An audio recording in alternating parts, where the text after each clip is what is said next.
अस्सलाम वालेकुम दोस्तों, उम्मीद करता हूँ आप सब खैरियत से होंगे। ये वीडियो खुसूसी तौर पर उन कारी हज़रात के लिए जो कि F16 अपने आप से बनाए हुए होते हैं और जल्दी जल्दी तरावी पढ़ रहे होते हैं। खुदा रहा इस बच्चे को देखे कि कितने ज़बरदस्त आराम तरीके से कुरान पढ़ रहा होता है।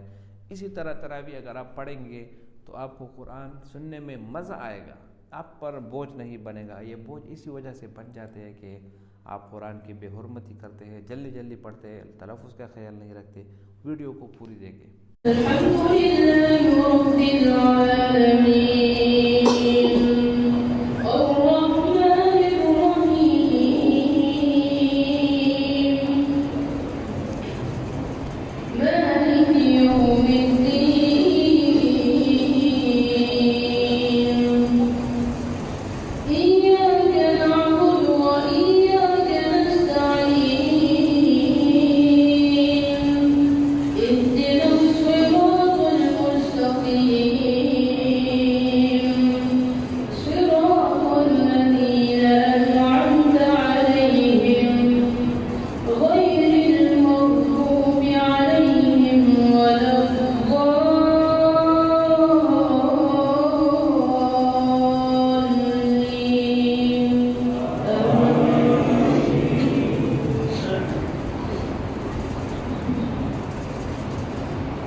دوستو امید کرتا ہوں ویڈیو آپ کو پسند آئی ہوگی۔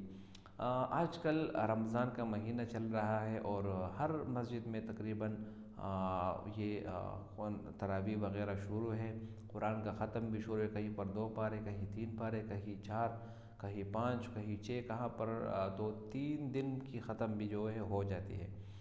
مسئلہ یہ ہے کہ بعض قاری، سب کی بات نہیں کر رہا، ماشاءاللہ تمام قاری حضرات خوب محنت کر کے قرات پڑھاتے ہیں اور قرآن پڑھاتے ہیں تراویح میں، لیکن بعض قاری اس طرح ہوتے ہیں جو میں نے خود دیکھے، جو کہ تراویح کو ایک بوجھ سمجھتے ہیں۔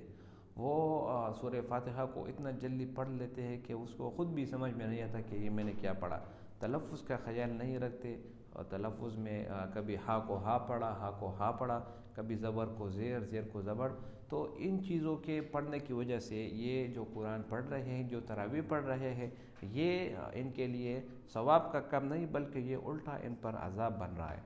حدیث میں آتا ہے رسول اللہ صلی اللہ علیہ وسلم نے فرمایا کہ بعض دفعہ ایک انسان قرآن کی تلاوت کرتا ہے لیکن وہ قرآن اس پر لعنت بھیجتا ہے۔ لعنت اس لیے بھیجتا ہے کہ جو قرآن لکھا ہے، جو حرف لکھا ہے، آپ وہ حرف نہیں پڑھتے، آپ اس کی جگہ کوئی دوسرا حرف پڑھ لیتے ہیں، تو اس سے آپ کے معنی بدل جاتے ہیں۔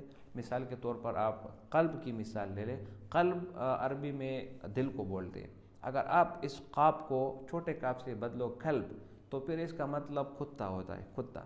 تو کہاں پر دل اور کہاں پر کتا؟ آپ جب یہ نماز میں پڑھیں گے اور آپ قرآن میں پڑھیں گے یا آپ تراویح میں پڑھیں گے تو آپ خود سوچو کہ اس سے آپ کی نماز پہ کتنے اثر پڑتے ہوگے۔ تو تراویح کو بوجھ نہ سمجھے، اس کو ایک مستقل عبادت، سنت عبادت، اور آپ سنت طریقے سے پڑھیں گے تو یہ قرآن آپ کو مزہ دے گی۔ جب آپ کو مزہ آئے گا تو آپ کا اور دل کرے گا کہ ہم اور بھی تراویح پڑھیں خوب آرام اور سکون کے ساتھ۔ یہ جو بوجھ بن جاتے ہیں اور تھک جاتے ہیں، یہ اسی وجہ سے ہے کہ آپ قرآن کا لحاظ نہیں کرتے۔ خدا را رمضان کا لحاظ کرے، قرآن کا لحاظ کرے، اور اس آخری مہینے، یہ رمضان کی مہینے جو ہے نا، اس کی آپ قدر کریں تو انشاءاللہ آپ کی زندگی بھی آسان ہوگی اور آپ کو نماز پڑھنے، تراویح پڑھنے میں بھی مزہ آئے گا۔ اللہ ہم سب کو ان باتوں پر عمل کی توفیق دے، اور امید کرتا ہوں ویڈیو آپ کو پسند آئی ہوگی۔ اور ویڈیو آپ کو پسند آئی تو ویڈیو کو شیئر بھی کریں اور چینل کو بھی سبسکرائب کریں۔ بہت شکریہ۔